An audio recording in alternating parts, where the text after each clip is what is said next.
Video Game Journal 11. The protagonist of today's game allows the player to be literally the most dangerous person in the area, but the most successful method to completing the level objective is to walk right up to the target in front of everyone without being recognized.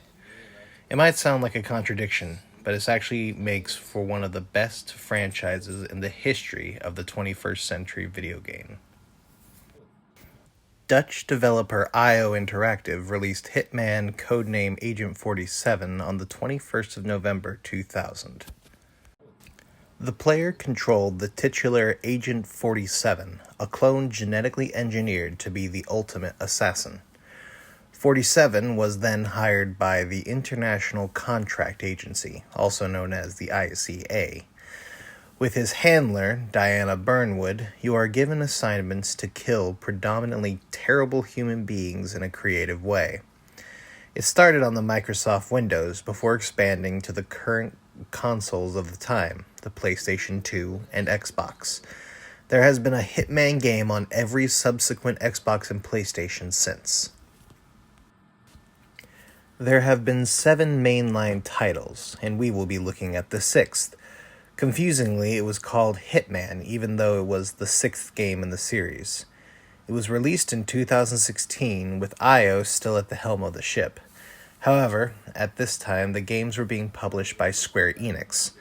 This relationship seemed to be part of the reason why the game that preceded Hitman 2016, Hitman Absolution, was so different from the rest of the series. To explain this, and then in turn why Hitman 2016 was so successful, we have to look at what makes a Hitman game a Hitman game. Ever since Hitman codename Agent 47, the games have followed a similar blueprint. The player controls 47 from a third-person, over-the-shoulder camera. 47 is put into an open-world sandbox filled with their target, or targets, and NPCs. The goal is to get to the target and kill them by any means necessary. In earlier games, it might seem linear, but this is just because the developers had a way that they had designed the level to work. But there have always been multiple ways to approach the puzzle. 47 in all the games has access to a plethora of weapons and tools. Everything from his signature silver baller pistols to sniper rifles. Tools like lockpicks, a fiber wire to quickly choke out targets, and even a syringe filled with poison. But the best tool that 47 has is his ability to blend in. Hitman has always been part of the stealth genre of video games. It's a genre that has all but disappeared nowadays, but has some of the most iconic games as a part of it. Games in this genre are the Thief series, the Deus Ex series, the Splinter Cell series, the Sly Cooper series, and the iconic Metal Gear Solid series. All of these franchises are either dead, haven't had a new game in a long time, or are no longer stealth games. In their heyday, they all approach stealth in the same way. Stay out of line of sight of enemies, stick to the shadows, and take out your enemies from behind. The Hitman series operates on a different philosophy. Hide in plain sight. What this means is the focus of Hitman games comes from finding the disguise that will move you deeper into the level and closer to your target. This hiding in plain sight approach is what I think gives Hitman its edge over other stealth games. When you don't have to worry about creating levels with lots of hiding places, you can be more creative with your settings. The footage that you have been watching is proof of this. I've been playing the level Sapienza, which takes place in a small Italian town in the middle of the day. It's not a scenario that any other of the main characters from any of the other games would be comfortable in. Personally, I think this formula for games is what makes Hitman so enjoyable still, and why Absolution was received so poorly. Absolution was a Hitman game on the surface only. It still had 47 and the disguised gameplay, but it traded out the open world design for a more linear action sequences. Allegedly, this was because games like Max Payne and Gears of War were big at the time. So Square encouraged IO to make their game more action-focused. This led to a game where the player was running and gunning through a lot of scripted sequences, and while by all accounts it's an alright game, it's not a Hitman game. The game we are playing today was a return to form. Hitman 2016 is the epitome of that tried and true formula. Every level has tons of ways to kill your targets. From the more silly and cinematic kills, like this one, where I lure my target around his own house to make him think that the ghost of his dead mother is alive. First, I turned on this phonograph with her old music on it, causing him to run in. After making her chairlift move on its own, this caused him to go into her old bedroom, which you can see I'm in now. He comes in the room and enters alone.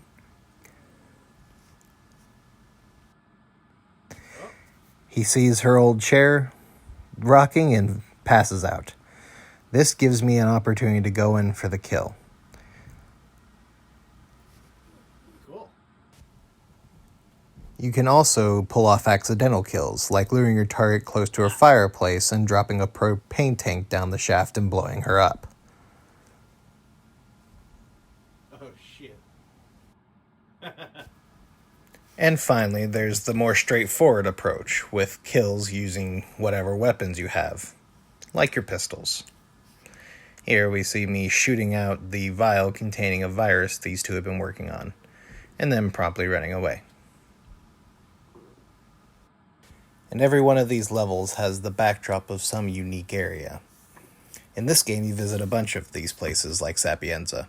There's also a fashion show in Paris, a militia compound in Colorado, and a hospital in the mountains of Japan. IO had perfected their game, but the new thing they introduced this time was how they released that game.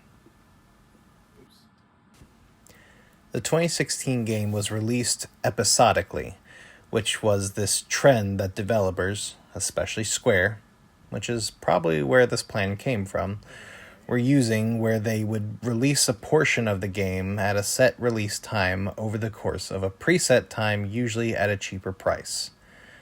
Basically, for around a year, this was Season 1 of Hitman, and each episode cost around $15.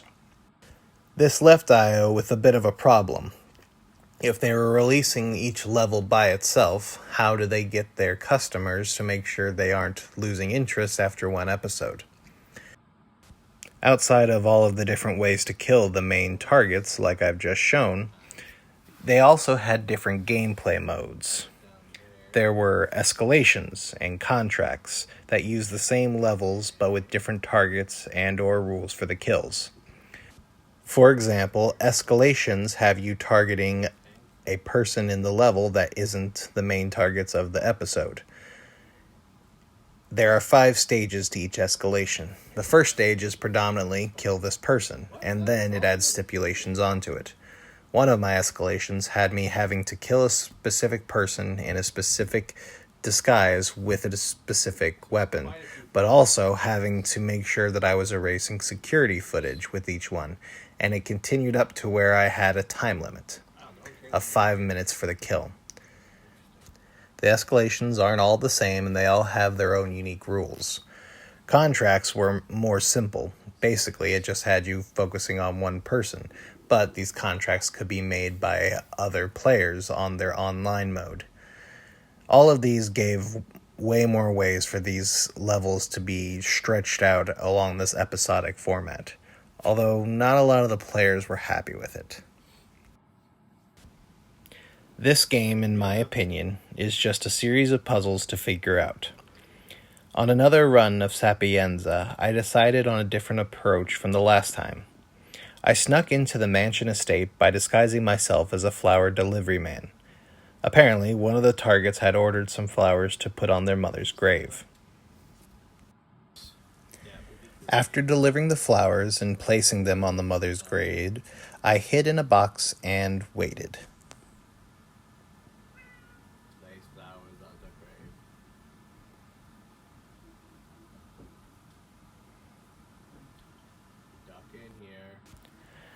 My target came down and told his bodyguards to leave him alone, which gave me the perfect opportunity to strike. But now I needed to hide the body. So I decided to stuck him in a nearby hiding place.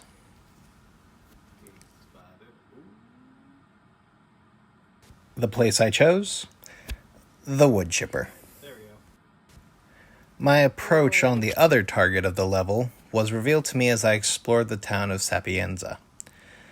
I discovered this private eye sleeping on a bench in the town. After suddenly waking him up, he called my target to make a meeting which brought her out of the mansion and down to the pier. After choking out the private eye, I disguised myself as him and met with the target myself. Okay, that should be good.